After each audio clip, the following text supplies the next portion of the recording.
সেখানে কিন্তু একটা পূর্ণ শক্তির দল খেলাবে কি খেলাবে না এই নিয়ে দ্বিধা বিভক্তি রয়েছে। কারণ এর আগে আমরা দেখেছি গত 15 বছর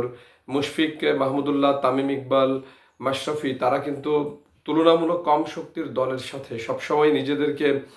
খেলানোর জন্য প্রস্তুত রেখেছেন এবং খেলতে চেয়েছেন, নিজেদের আগ্রহের কথা বলেছেন। কিন্তু এর কারণে যেটা হয়েছে, গত 15 বছরে বাংলাদেশের যে ভ্যাকেন্ট তৈরি হয়েছে বা বাংলাদেশের আহ, যে একটা ভ্যাকুয়াম তৈরি হয়েছে সেটা কিন্তু পরিষ্কারভাবে টের পাচ্ছে এই মুহূর্তে হাড়ে হাড়ে বাংলাদেশ দল। তো আগামীতে কয়েকদিন পরেই জিম্বাবুয়ের বিরুদ্ধে বাংলাদেশ খেলবে, সেখানে বেশ কয়েকজন খেলোয়াড়ের ছুটির ব্যাপারে বলা হচ্ছে, যেমন নাহিদ রানা, শান্ত, লিটন কুমার দাস, মেহেদী মিরাজ, যারা পিএসএল এর সুযোগ পেয়েছেন এবং এই পিএসএল এর সুযোগ পাওয়ার কারণে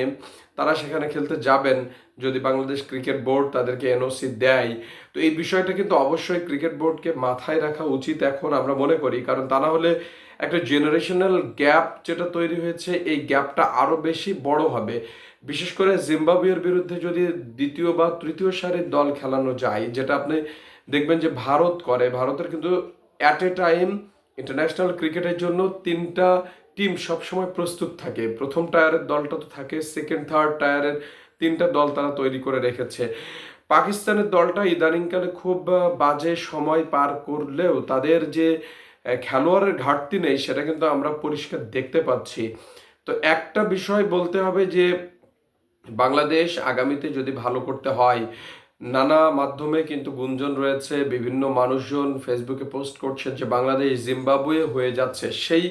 আলোচনায় এত এত কঠিন আলোচনায় আমি যেতে চাই না, কিন্তু মূল জিনিস হলো বাংলাদেশকে যদি যে অবস্থানে আছে একটা স্টেবল জায়গায় গত 4 5 6 বছর ছিল, বিশেষ করে 2014 15 16 17 18 19 20 21, এরপরে যখন বাংলাদেশ ফল ডাউন করা শুরু করেছে, এখান থেকে পরিত্রাণের উপায় হচ্ছে নিজেদের পাইপলাইনটাকে আরো বেশি সমৃদ্ধ করা, বড় করা, যেন একজন খেলোয়াড়ের অবর্তমানে আর একজন খেলোয়াড় খুব দ্রুত পাওয়া যায়। যেমন নাহিদ রানা এখন ভালো করছেন, মানে সবসময় তাকে খেলিয়ে দিয়ে তার যে স্ট্রেস, তার যে ওয়ার্কলোডের ব্যাপারটা আছে সেটাও কমিয়ে দেওয়া উচিত। এবং আরেকটা ব্যাপার হলো, যদি পিএসএল এর মতো বড় মঞ্চে খেলে এই খেলোয়াড়রা, তাহলে কিন্তু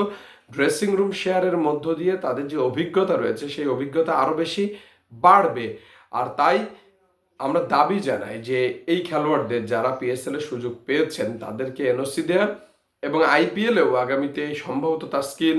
মুস্তাফিজ তারাও সুযোগ পেতে যাচ্ছেন, যদি তারা পান তাহলে তাদেরকেও যেন এরকম সুযোগ দেওয়া হয় এবং তাদের যেন কম্প্রোমাইজ করা হয়, এনওসি দেওয়া হয়, যেহেতু ড্রেসিং রুম শেয়ার হবে বড় বড় খেলোয়াড়দের সাথে এবং তার মাধ্যমে বাংলাদেশের ক্রিকেট উন্নতি হবে। তো দেখা যাক, আপনিও কি আমার সাথে